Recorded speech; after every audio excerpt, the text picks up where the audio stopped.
Irmãos, vamos ler juntos esta noite, louvando o nosso Deus. Filipenses capítulo 1, vamos ser nutridos nesta palavra do nosso Deus. Filipenses capítulo 1. Paulo e Timóteo, servos de Cristo Jesus, a todos os santos em Cristo Jesus, inclusive bispos e diáconos que vivem em Filipos. Graça e paz a vós outros, da parte de Deus, nosso Pai, e do Senhor Jesus Cristo. Dou graças ao meu Deus por tudo que recordo de vós, fazendo sempre com alegria súplicas por todos vós em todas as minhas orações, pela vossa cooperação no Evangelho, desde o primeiro dia até agora. Estou plenamente certo de que aquele que começou boa obra em vós, há de completá-la até ao dia de Cristo Jesus.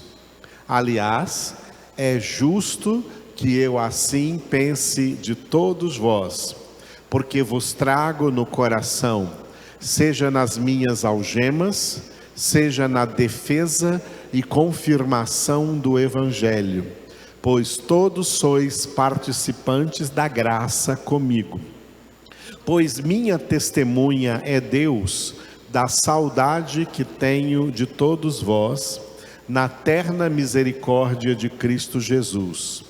E também faço esta oração, que o vosso amor aumente mais e mais em pleno conhecimento e toda a percepção, para aprovardes as coisas excelentes e serdes sinceros e inculpáveis para o dia de Cristo, cheios do fruto de justiça, o qual é mediante Jesus Cristo, para a glória e louvor de Deus.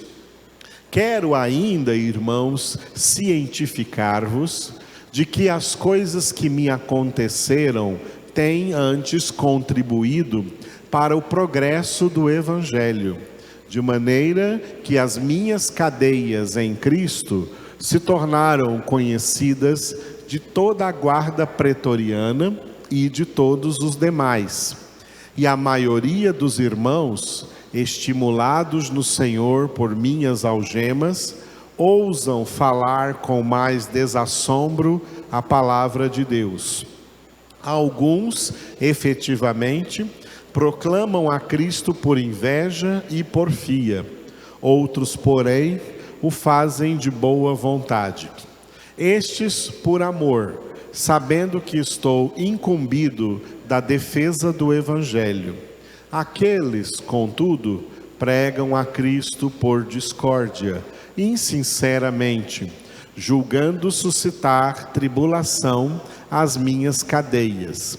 Todavia, que importa, uma vez que Cristo, de qualquer modo, está sendo pregado, quer por pretexto, quer por verdade, também com isto me regozijo. Sim, sempre me regozijarei, porque estou certo de que isto mesmo, pela vossa súplica e pela provisão do Espírito de Jesus Cristo, me redundará em libertação, segundo a minha ardente expectativa e esperança de que em nada serei envergonhado. Antes, com toda a ousadia, como sempre também agora, será Cristo engrandecido no meu corpo, quer pela vida, quer pela morte. Porquanto para mim o viver é Cristo e o morrer é lucro. Entretanto, se o viver na carne traz fruto para o meu trabalho, já não sei o que hei de escolher.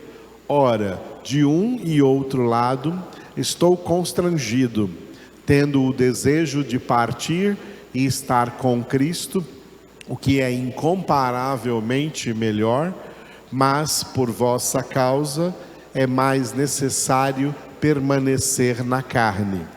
E convencido disto, estou certo de que ficarei e permanecerei com todos vós para o vosso progresso e gozo da fé, a fim de que aumente, quanto a mim, o motivo de vos gloriardes em Cristo Jesus, pela minha presença de novo convosco.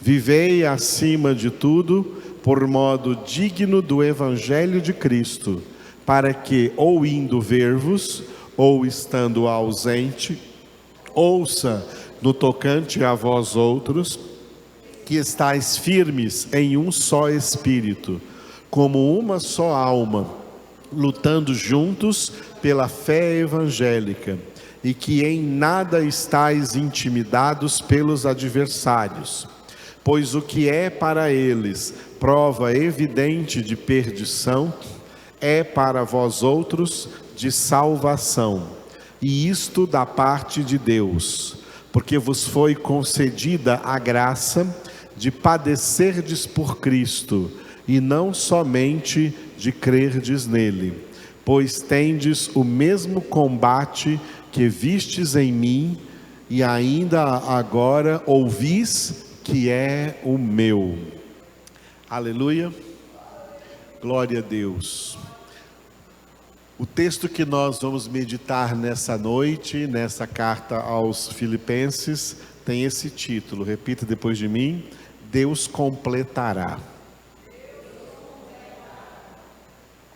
Glória a Deus. Bom, vamos ver o que isso significa de uma maneira total. O que na verdade Deus vai completar, tá? Mas é bom lembrar que esse tema traz para nós uma ideia muito importante, que nós, seres humanos aqui na Terra, em tudo o que somos e em tudo o que fazemos, sempre somos incompletos e fazemos as coisas de maneira incompleta. Sempre, sempre. Porque a palavra completo também significa perfeito. É interessante quem estuda gramática, a gramática dos verbos, não é? Quando fala do tempo perfeito do verbo, também é o tempo completo, tempo perfeito ou tempo completo. Uma ação perfeitamente feita no passado, uma ação completa que foi feita no passado. Nós, seres humanos, todos em geral, tá? Em geral, todos os seres humanos, convertidos ou não, gente de Deus ou não de Deus, não fazemos nada completo. Nós tentamos fazer o melhor que podemos, o mais completo que podemos, o mais perfeito que podemos. Mas esse mais completo, esse mais perfeito que podemos, sempre é limitado. Nós somos limitados no que somos e limitados no que fazemos. Deus não. Deus é completo em si mesmo, em tudo que Ele é. Ele é completo na sua santidade, por isso Ele é perfeito. Ele é completo na sua essência divina, no que Ele é. Por isso o nome dele é Eu Sou. Esse Eu Sou poderia acrescentar aí: Eu sou completo. Não falta nada em Deus. Ele não precisa de nada e de ninguém. Ele é completo, Ele é pleno, Ele é autossuficiente, Ele se basta a si mesmo. E Deus também é perfeito e completo em tudo quanto Ele faz, em todas as suas ações. As ações de Deus alcançam a sua plenitude, os propósitos de Deus, todos eles são cumpridos, as promessas de Deus, todas elas são completamente cumpridas, a palavra de Deus é completamente cumprida. Deus é completo em tudo o que Ele é, em tudo o que Ele faz. E ele também vai completar todos os seres humanos. Vamos ver como. E vai completar também todas as obras humanas. Vai levá-las a uma perfeição, a um aperfeiçoamento, a completar. E completar significa dar um final, porque tudo vai ser completo neste final. Por isso esse título de hoje é de muita importância aí para o nosso conhecimento. Repito de novo, Deus completará. Nós vamos terminar hoje esse texto que vai aí do versículo 3 ao versículo 6 do capítulo de número 1, cujo título é, diga, cooperação. Já passamos por esse título. Esse texto que vai do versículo 3 ao versículo 6, ele foi desenvolvido do versículo 3 ao versículo 5, com esse título que nós trabalhamos nesse título na quarta-feira passada, diga, cooperação no Evangelho. E hoje vamos concluir esse texto com o último versículo, o versículo 6, que tem o título do nosso tema de hoje, diga, Deus completará. Eis aí então o versículo de número 6, Paulo declarou assim: estou plenamente certo de que aquele que começou boa obra em vós, há de completá-la até ao dia de Cristo Jesus. Repitam bem forte.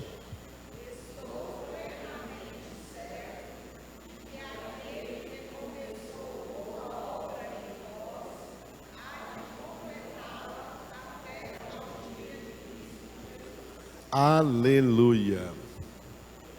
Glória a Deus. Paulo declara, estou plenamente certo, ou seja, e ao escrever, estou plenamente, olha o completo aqui, já estou completamente certo, estou plenamente certo.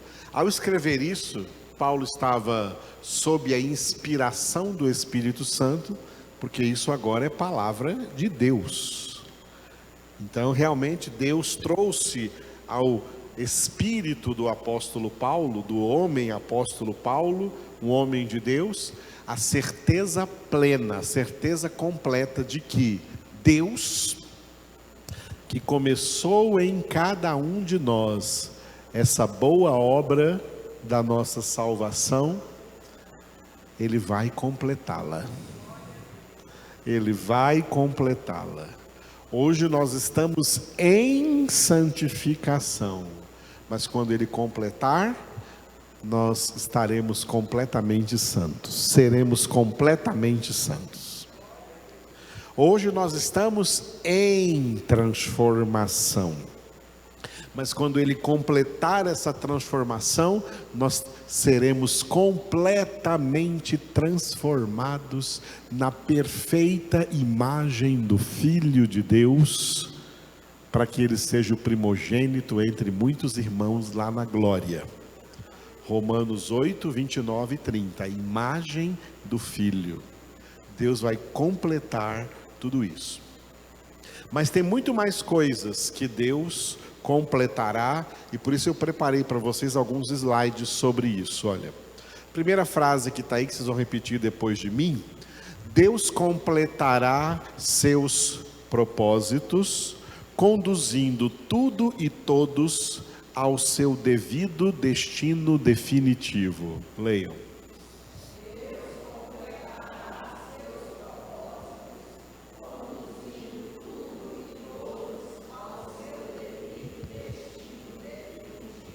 Aleluia. Esse tudo e todos aí, esse tudo e esse todos, nós vamos resumir em três grupos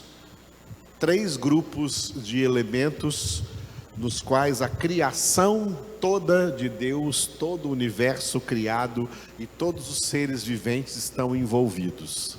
Três grupos. O primeiro grupo é o grupo de tudo. Tudo.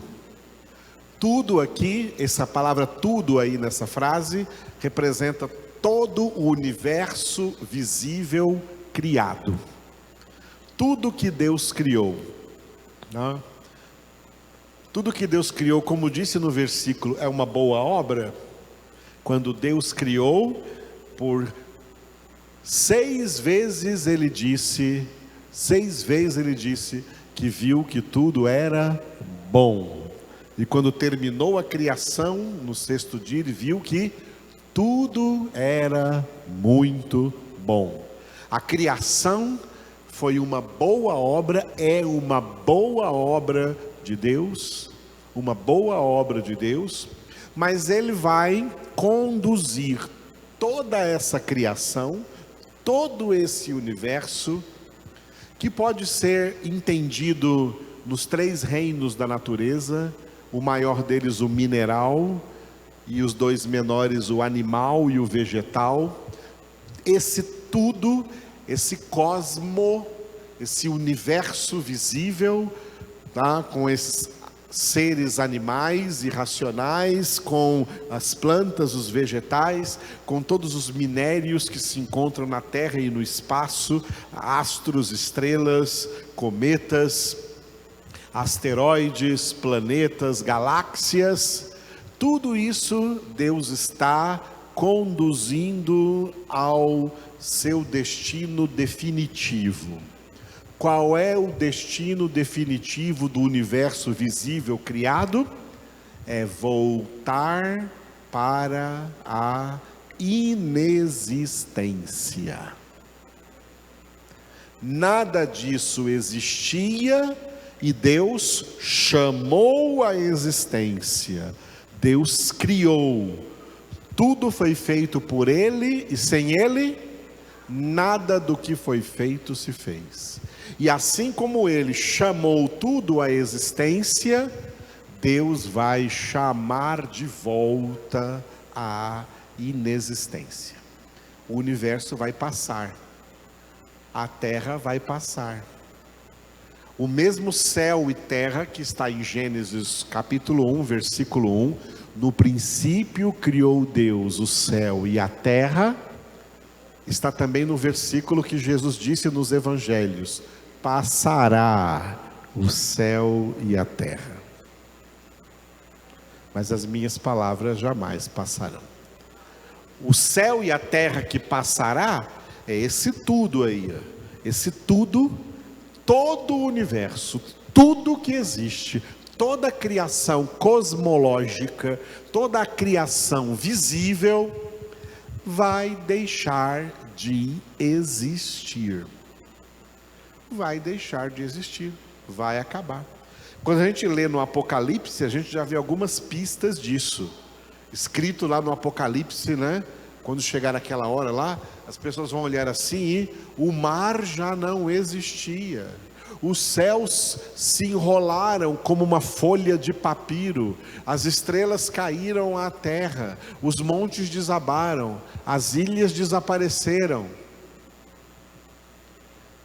Já tem sinais de tudo isso, do destino definitivo de toda essa criação visível e material no Apocalipse. E Deus vai cumprir isso plenamente, tá bom?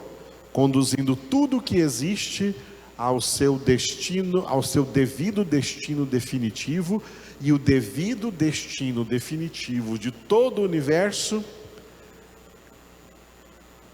é deixar de existir. Tudo isso vai ser tirado da existência. O primeiro grupo é o grupo de tudo. Tem outros 2 grupos que agora é grupo de todos. Esses todos ali são 2 grupos: anjos e homens. Todos os anjos e todos os homens. Homens e anjos são criaturas diferentes de tudo que existe no universo, porque tudo que existe no universo vai passar, mas anjos e homens foram criados, foram chamados à existência para nunca mais deixar de existir. Homens e anjos vão existir por toda a eternidade. tiveram princípio de existência, porque foram criados. Antes de ser criados não existiam, só na mente de Deus. A pré-existência de tudo estava na mente de Deus antes de criar, do universo, dos anjos e dos homens.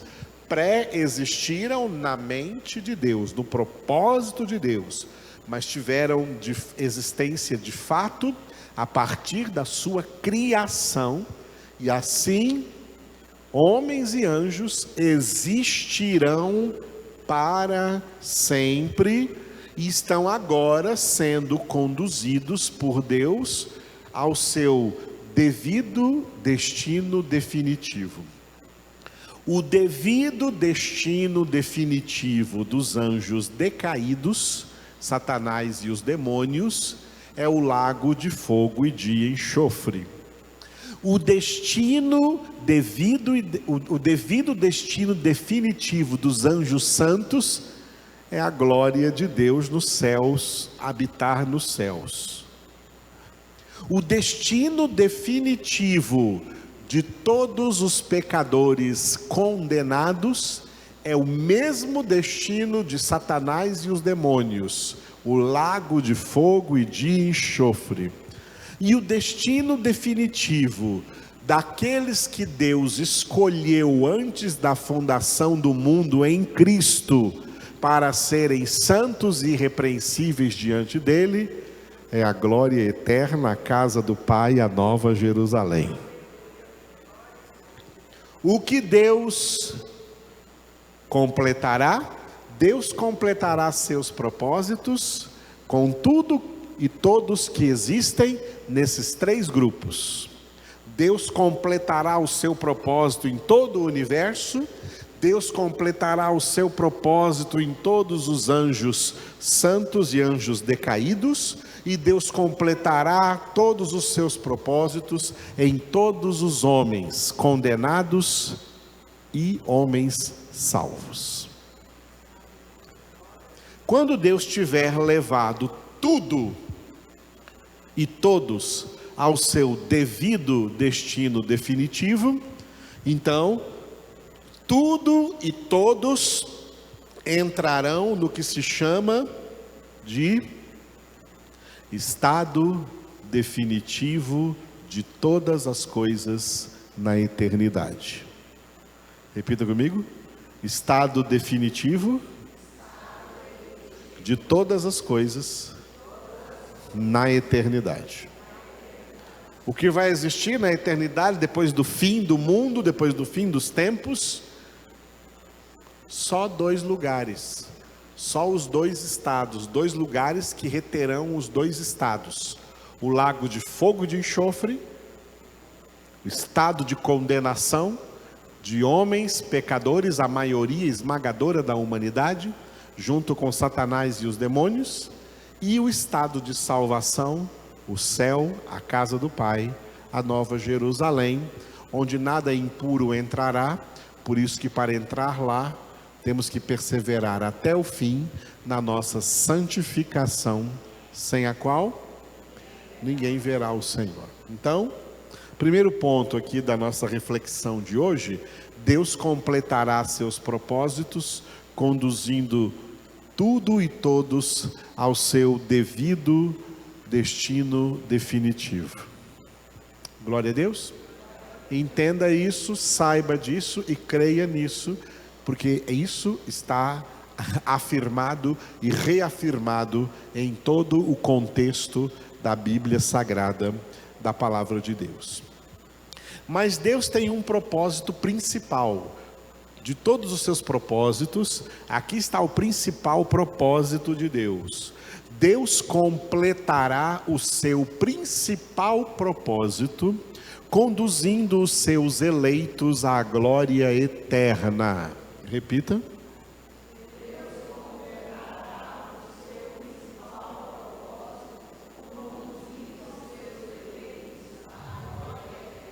O principal propósito de Deus na criação, o principal propósito de Deus com tudo que Ele criou, com tudo que Ele chamou à existência, o principal propósito de Deus não se direciona ao mundo visível criado, não se direciona aos anjos santos, não se direciona aos anjos decaídos, não se direciona aos homens condenados.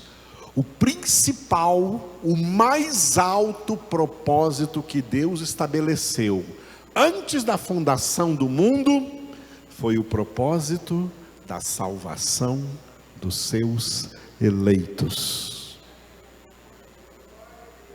Esse é o principal de todos os propósitos de Deus. Nosso Deus é um Deus de propósitos.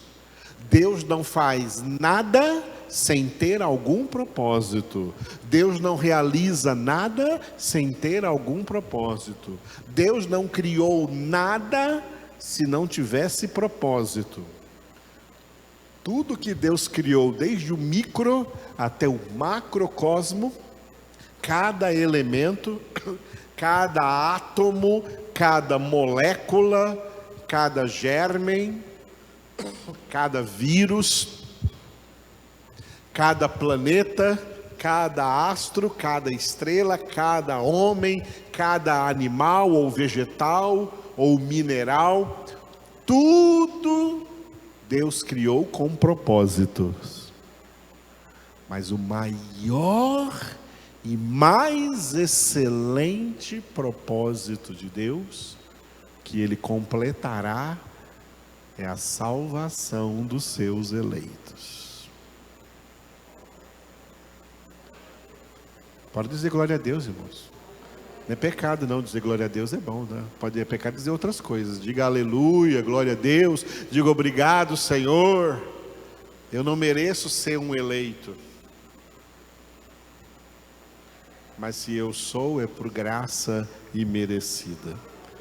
Deus completará a obra da nossa salvação. Aleluia. Deus completará a obra da salvação nos seus eleitos. E é por isso que é importante entender o que Jesus disse em Mateus 22:14: muitos são chamados, porém poucos escolhidos. Os muitos chamados estão fora desse propósito. Eles terão uma salvação incompleta e temporal e que perderão. Mas os eleitos têm uma salvação plena, se desenvolvendo em sua vida. Vamos chegar em Filipenses 2:12, desenvolvei a vossa salvação com temor e tremor, porque esse desenvolvimento estará nos levando para o pleno cumprimento dessa salvação, quando colocarmos os nossos pés na glória eterna de Deus, na Nova Jerusalém, na cidade que Ele preparou para os seus eleitos. Aleluia. Então Deus completará o seu principal propósito, conduzindo os seus eleitos à glória eterna. Mas vamos ver alguns detalhes desse propósito que Deus completará. Deus completará nos seus eleitos o propósito do seu pleno conhecimento. Repitam.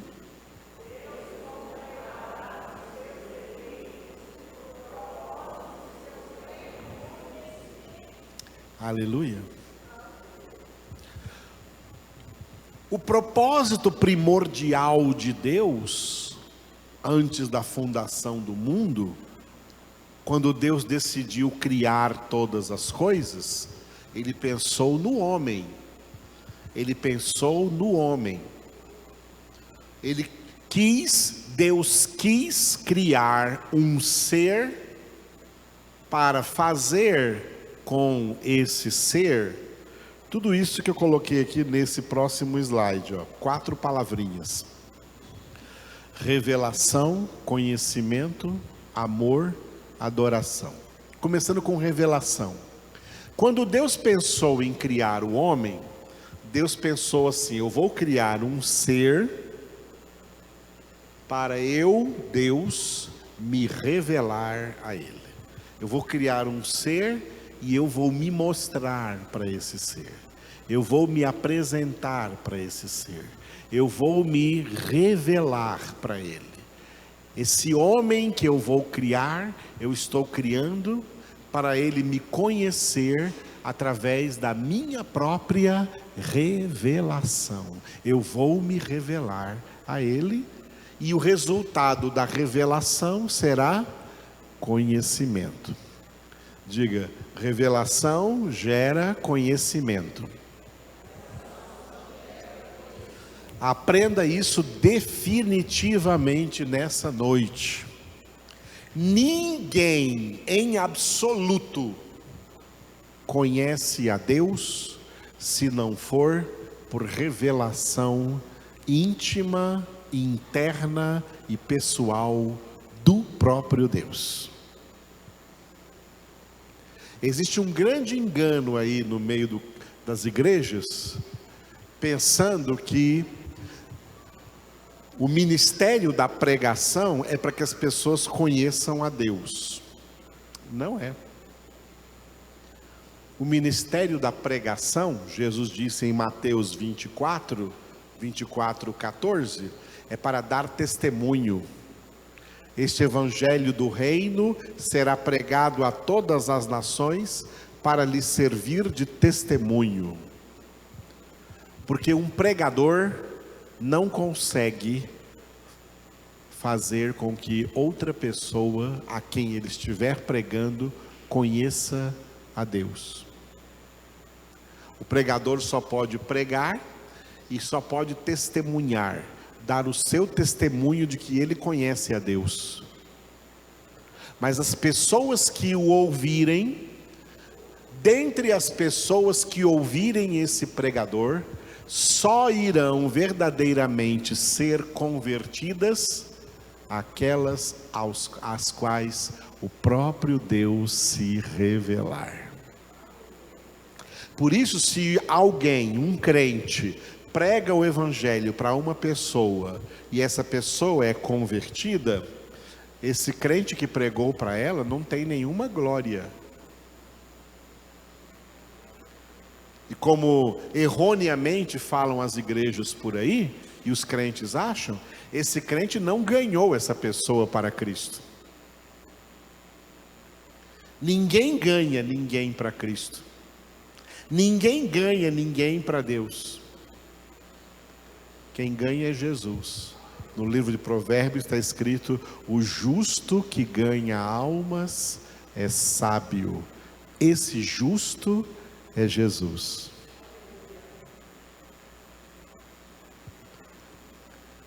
Então, a gente pode e deve pregar o evangelho para todo mundo, mas isso não é garantia de que eles vão conhecer a Deus. Somente vão conhecer a Deus aqueles a quem Deus quiser se revelar a eles. Tudo isso está aqui na palavra de Deus, hein? Então Deus criou o homem para se revelar ao homem, para que por meio dessa revelação o homem adquirisse conhecimento de Deus, porque revelação gera conhecimento, e o conhecimento gera, diga, conhecimento gera amor. A Bíblia diz: Deus é amor, portanto, é impossível que alguém conheça a Deus e não o ame. Deus é amor. Conhecer a Deus é conhecer o amor. Deus é amável. É impossível conhecer a Deus e não amá-lo. É impossível alguém dizer assim: não, eu conheci Deus, Ele se revelou para mim, eu conheci, mas não amo não. Isso é impossível. Não há como. As pessoas que não amam a Deus, elas não amam a Deus porque não conhecem. E não o conhecem porque Ele não se revelou a elas. E muita gente vai ficar assim. Muita gente aí vai ouvir pregadores, vai ouvir pregações, vive num mundo que sabe que existe Bíblia, que sabe que existe igrejas, que sabe que existe cristianismo, junto com todas as outras coisas que existem no mundo, tudo isso também existe, mas apesar disso tudo, apesar de todo contato que tiver com o cristianismo, com cristãos, ou com pregadores, ou com evangelizadores, ou com missionários, seja o que for, sem a revelação íntima, interna e pessoal de Deus, eles não conhecerão a Deus. Permanecerão nas trevas da ignorância e serão levados ao seu destino definitivo de condenação. Porque a vida eterna com Deus é conhecer a Deus. Jesus disse isso, João 17:3, a vida eterna é esta, que te conheçam a ti, um só Deus verdadeiro, e a Jesus Cristo a quem enviaste. Eu passei esse traço aí debaixo do amor, é como se fosse uma conta, tá? Os elementos em cima, revelação, conhecimento, amor, o resultado disso está debaixo do traço, diga adoração. Adorar a Deus, adoração a Deus é obediência por amor. A revelação gera conhecimento, o conhecimento gera amor, o amor gera obediência. Quem ama a Deus, obedece a Deus. Quem ama a Deus, se sujeita a Deus. Quem ama a Deus é submisso a Deus. Obedece por amor. Não obedece por obrigação. Vou obedecer porque eu sou obrigado a obedecer. Não. Obediência por obrigação não é obediência por amor. Não é obediência por interesse. Eu vou obedecer porque depois eu vou ganhar alguma coisa com essa obediência. Obediência por interesse é obediência corrupta.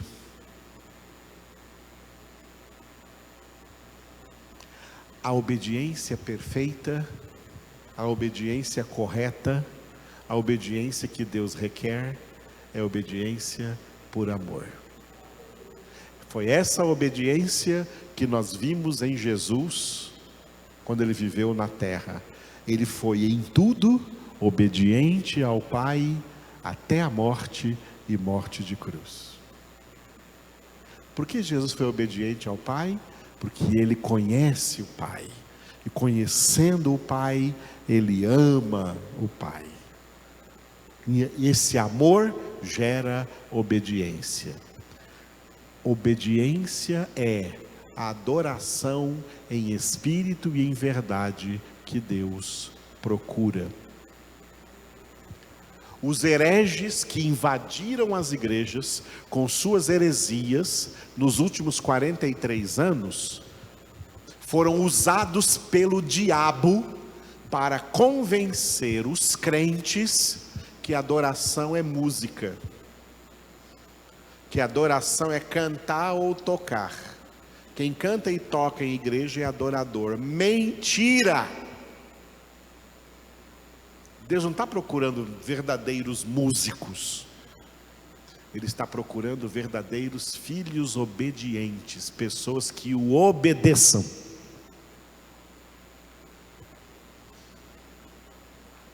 Para Deus, obedecer é melhor do que sacrificar. Ele disse lá através de Samuel para Saul. Deus requer obediência. Deuteronômio 28, se me obedeceres, todas essas bênçãos virão e te alcançarão. Mas se não me obedeceres, o que vão te alcançar são as maldições. Deus requer obediência. E nos deu o referencial perfeito de obediência, que é Jesus. E a obediência por amor. Quando alguém obedeceu por obrigação, não conhece, é prova de que não conhece a Deus. Quando alguém obedece por interesse, pensando no que vai ganhar com isso, que vantagem vai levar disso, também não conhece a Deus. Quem não ama não conhece a Deus, porque Deus é amor. Quem ama a Deus, obedece a Deus em tudo que Ele orienta e ordena na sua palavra, porque o ama. Porque o ama. Por que as pessoas não gostam de obedecer? E começar de crianças que não querem obedecer os pais. Porque o pecado fez as pessoas amarem só a si mesmas e a mais ninguém, nem pai, nem mãe, nem ninguém. Nem Deus e nem ninguém. Quem não ama a Deus também não ama ninguém. E aí os pais têm o maior trabalho para cuidar dos filhos e tem que educar os filhos à custa de propina. Se você me obedecer, você vai ganhar isso. Essa obediência é fedida. Ela fede corrupção. Fede alma corrupta. Filhos tinham que obedecer os pais porque amam os pais. Porque amam os pais. Assim, filhos tinham que obedecer a Deus porque amam a Deus. Resultado do amor. Essa é a conta que está aí. Tem revelação, a revelação gera conhecimento. Tem conhecimento? O conhecimento gera amor. Tem essas três coisas da parte de Deus? É um verdadeiro adorador que adora a Deus pela obediência. E quem obedece a Deus de verdade, até quando canta está adorando a Deus. Mas quem não obedece a Deus de verdade não é quando canta que está adorando, está profanando o nome de Deus. E por isso Deus falou lá no Antigo Testamento através do profeta Isaías, e Jesus repetiu a mesma palavra no Novo Testamento. Mateus 15, Marcos 7, esse povo só me honra com os lábios, mas o seu coração está longe de mim. Por que o seu coração está longe de mim? Porque eles não me amam. Eles não me amam. Seu coração está longe de mim. O culto que eles fazem é vão. Em vão me prestam culto. Está lotado de cultos vãos por aí afora. De gente que na verdade não ama a Deus. E a prova de que não ama é porque não o obedecem. Não obedecem a sua palavra. Resistem à obediência. Resistem a obedecer a palavra de Deus. Mas querem os favores de Deus. Deus sabia desde o princípio que esse propósito não se cumpriria na vida de toda a humanidade, porque todos iriam pecar. Então Deus conduziu esse propósito exclusivamente para a obra da salvação dos seus eleitos. Deus não se revela a todos, Ele só se revela àqueles que Ele escolheu em Cristo antes da fundação do mundo. Esses adquirem o conhecimento, o amor e passam a ser os adoradores, que começam a obedecer a Deus aqui e continuarão adorando a Ele na glória eterna. Deus quer completar dessas 4 palavras aqui, a palavra mais chave é conhecimento. Então o propósito de Deus é nos conduzir a esse pleno conhecimento. Por isso Pedro escreveu em 2 Pedro 3,18, crescei na graça e no conhecimento de nosso Senhor e Salvador Jesus Cristo. Porque quanto mais conhecemos a Deus, mais o amaremos e seremos melhores adoradores em espírito e em verdade, dedicando nossa vida toda a obedecer o nosso Deus. Aleluia. A última cláusula que eu coloquei para vocês aqui é: Deus completará nos seus eleitos o propósito da santificação. Repito.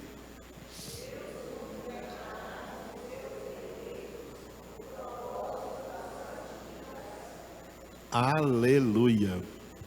A santificação tem tudo a ver com o conhecimento, porque o conhecimento tem tudo a ver com a palavra de Deus. Ao revelar a sua palavra, ao inspirar os 66 livros da Bíblia Sagrada, Deus encheu a Bíblia Sagrada com o seu conhecimento. E essa palavra de conhecimento de Deus é a palavra que opera a santificação. É a palavra da verdade que Jesus diz em João 17:17 na sua oração por nós: Pai, santifica-os na verdade, a tua palavra é a verdade. Quando Deus completar o propósito da santificação, na glorificação, nós teremos plenitude de santidade. Então são sempre essas duas palavras: santidade, santificação. Santidade é a meta, santificação é o meio. É o meio para se chegar a essa meta. Você não chega a nenhuma meta sem um meio, sem um jeito, sem um método, sem uma maneira, sem um caminho a percorrer. Eu sou o caminho, disse Jesus. Davi diz no Salmo: teu caminho, Senhor, é caminho de santidade. O caminho é essa carreira de Hebreus 12 que nos está proposta para que nós a percorramos olhando firmemente para Jesus, autor e consumador da nossa fé. Mas são poucos que conseguem perseverar nesse caminho, porque são poucos os que entram pela porta estreita. João 10:9, Jesus disse: eu sou a porta. E são poucos que conseguem andar nesse caminho apertado, que é Jesus, que disse: eu sou o caminho. Jesus é a porta estreita, Jesus é o caminho apertado, e poucos acertam com essa porta e com esse caminho, porque esses poucos são os poucos escolhidos, que perseverarão nesse caminho e nessa santificação todos os dias da sua vida, aprendendo e seguindo o modelo de Jesus, para ser obediente à palavra de Deus, ser obedientes ao Pai até a morte, seja como for essa morte. Obediência à palavra de Deus é que opera em nós a plenitude da santificação em Cristo Jesus. Por isso o apóstolo Pedro falou que é com dificuldade que o justo é salvo. 1 Pedro 4,18. Se é com dificuldade que o justo é salvo, onde vai comparecer o ímpio, sim, o pecador? A resposta está na palavra: vai comparecer no lago de fogo e de enxofre.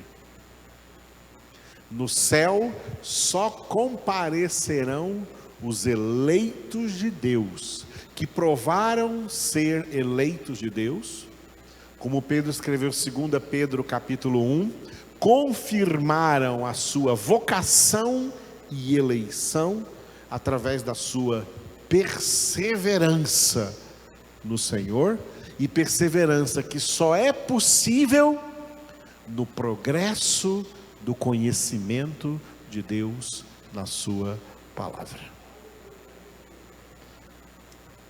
Eu falo com vocês, amados, com experiência e conhecimento.